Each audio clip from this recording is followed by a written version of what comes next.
नमस्कार, अनादि टीवी देख रहे हैं आप। आपके साथ मैं हूं पल्लवी परिहार और सीधा रुख करेंगे राजधानी भोपाल की ओर, जहां मोहन कैबिनेट की बैठक संपन्न हुई है और इस दौरान कई अहम प्रस्तावों पर मोहर लगी है। मंत्री चैतन्य कश्यप फैसलों की जानकारी साझा कर रहे हैं। इसका प्रारंभ सरदार वल्लभ भाई पटेल, जिनको हम लोग पुरुष के नाम से जानते हैं, उन्होंने सोमनाथ मंदिर का पुनरुद्धार करके इस कार्य की एक अलग जगह थी जो बीच में थोड़ी सुस्त हुई, लुप्त हुई, परंतु फिर आज वह मध्य प्रदेश के अंदर अगर हम देखें तो महाकाल लोक और बाकी कई अन्य जगह के प्रमुख ऐतिहासिक स्थलों के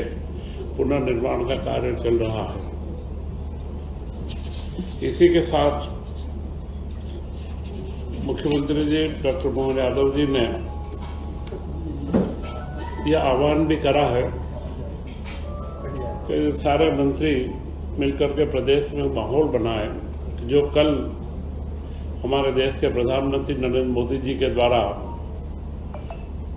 अगली चुनौतियों के बारे में चर्चा की गई। जो वैश्विक परिस्थितियां बन रही है, उन परिस्थितियों में जो प्रधानमंत्री जी के द्वारा एक जनता का आह्वान किया गया है कि इसे हम कोरोना काल के रूप में लें, और इस कोरोना काल में जो हम लोगों ने आपसी सहयोग से देश की अर्थव्यवस्था को बराबर चलाने में सहयोग करा था, वही भाव अभी रहे। उसमें सबसे महत्वपूर्ण था कि हम लोग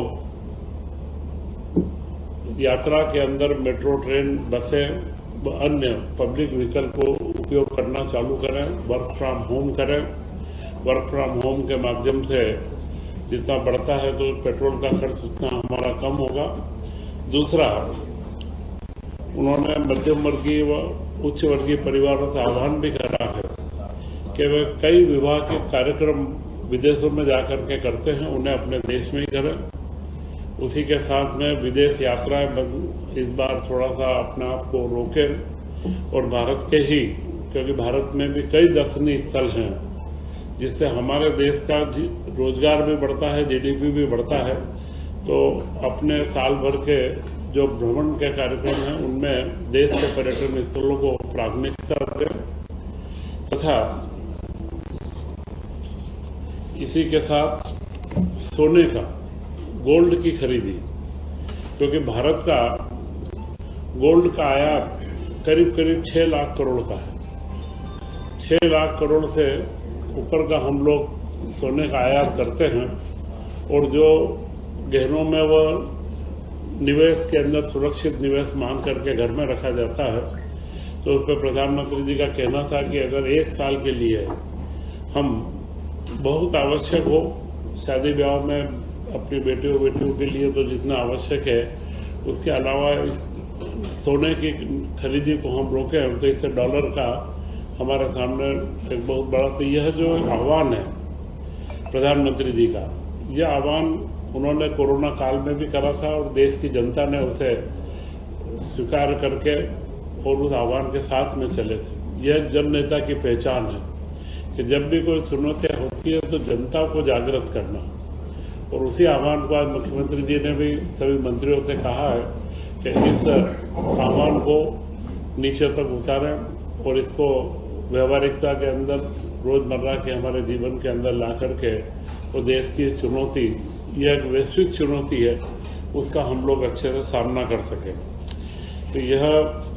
ऊर्जा संरक्षण से लेकर के कई चीज़ें हैं, इसके अंदर हम लोग आगे बढ़ेंगे।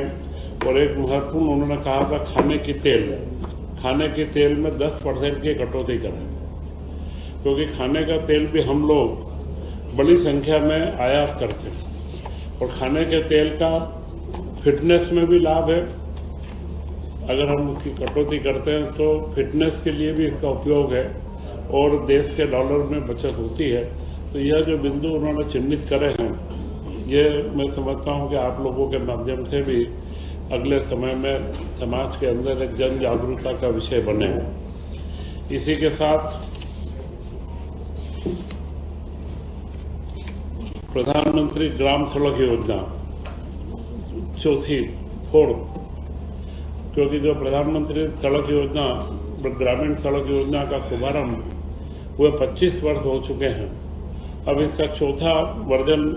कल उसका मुख्यमंत्री जी के द्वारा शुभारंभ किया गया और इसमें प्रदेश को 1763 करोड़ रुपए से 2117 किलोमीटर की सड़कें, जिसमें 973 सड़कों का निर्माण होगा और 987 बसाहटों का लाभ मिलेगा। और इसमें पीएम जनमन योजना जो आदिवासी क्षेत्रों के अंचलों के लिए है, जिसमें छोटे छोटे टोले मजरों को भी 12मासी सड़कों से जोड़ा जाएगा, इसका भी कल प्रारंभ कर दिया गया है। यह एक आदिवासी अंचल के साथ में छोटे छोटे गांव को जोड़ने के लिए महत्वपूर्ण योजना है।